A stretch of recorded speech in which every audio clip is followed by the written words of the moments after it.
Social media సైకోలు Jagan చెప్పినట్టు మన రాజేష్ గారు అన్నట్టుగా జాంబీలందరూ కలిసి ఏ విధంగా ఆ రోజు ప్రతిపక్ష పార్టీలో ఉన్నటువంటి తెలుగుదేశం పార్టీ మహిళా కార్యకర్తల పైన అయితేనేమి, జనసేన మహిళా కార్యకర్తల పైన అయితేనేమి ఎంత దారుణంగా ట్రోల్ చేశారో, ఎంత దారుణంగా మార్పింగ్ చేసి ఆడబిడ్డల ఉసురు పోసుకున్నారో అవన్నీ ప్రజలకు ఒక్కొక్కటిగా తెలుస్తోంది. మేము కూడా ఆశ్చర్యపోతున్నామండి ఈ కేసులు వచ్చిన తర్వాత ఆ కంటెంట్ బయట వస్తుంటే.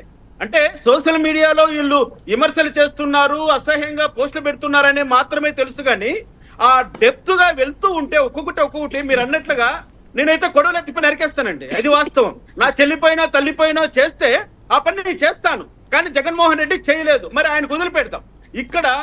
ఇక్కడ వర్మ గారి విషయం కూడా మనం చెప్పుకోవాలి.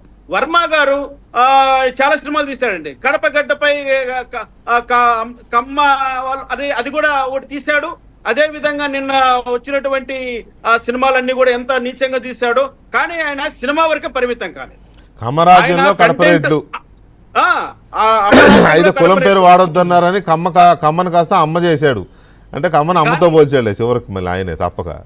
ఇక్కడ పరిస్థితి ఏంటంటే జగన్మోహన్ రెడ్డి ఆయన మనస్తత్వాన్ని వీళ్ళందరూ కూడా ప్రతిబింబించారండి. గత 5 సంవత్సరాల్లో జగన్మోహన్ రెడ్డి మనస్తత్వాన్ని ప్రతిబింబించినటువంటి మేధావులు వీళ్ళందరూ కూడా. వీళ్ళు సినిమా రంగంలో ఉన్న వాళ్ళు కానీ, లేకపోతే సోషల్ మీడియాలో యాక్టివ్ గా ఉన్న వాళ్ళు కానీ వాళ్ళ మనస్తత్వాన్ని తగ్గట్టుగా వాళ్ళు పనిచేయలేదు.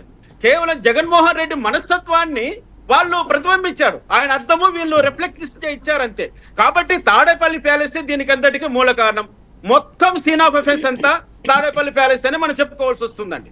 ఎవరైతే ఈ యొక్క నేరం చేయడం కంటే నేరాన్ని ప్రోత్సహించడము, నేరం చేయడానికి కావలసినటువంటి ఫెసిలిటేషన్ కల్పించడము, అవన్నీ కూడా పెద్ద నేరాలే కదండి. అవన్నీ చేసిన వాడు తాడేపల్లి కింగ్ జగన్మోహన్ రెడ్డే కదా. అందుకే ఇవన్నీ కూడా ప్రజలను తప్పుదారి పట్టించాలని ఈ రోజు చంద్రబాబు నాయుడు గారి యొక్క తల్లిదండ్రుల విషయాన్ని తీసుకొచ్చాడు. తన తల్లి తన చెల్లులంటూ ఈ రోజు మాట్లాడుతున్నాడు. మరి తన తల్లి తన చెల్లిపైన కేసులేసి కోర్టు చుట్టూ తిప్పుతున్నటువంటి ఈ ప్రబుద్ధుడు మళ్ళీ ఏ విధంగా వాళ్ళను తన తల్లి చెల్లి అని క్లెయిమ్ చేసుకోగలుగుతున్నాడని? ప్రజలు ఏమన్నా అమాయకులా? ఇవన్నీ చూసి భరించడానికి, ఆహ్వానించడానికి, జగన్మోహన్ రెడ్డి పైన సింపతి చూపించడానికి. అందుకే నేను అంటున్నా, ఆయన ప్రజలను తప్పుదారి పట్టించడం కోసమే ఇటువంటి డ్రామా మొదలెట్టాడు. ప్రజలకు ఒక కన్ఫ్యూజన్ క్రియేట్ చేస్తున్నాడు. మా తల్లి పైన పెట్టలేదా, మా చెల్లి పైన పెట్టలేదా, నన్ను బోసుడేకి అనలేదా, మా అమ్మని లా అనలేదా? ఇవన్నీ కూడా ఎవరికోసము? ఇవన్నీ జరిగిపోయిన కార్యక్రమాలే, జరిపించింది నువ్వే కదా. కాబట్టి వెంకటకృష్ణ గారు మీరు అన్నట్లుగా స్పీడప్ చేయాలండి.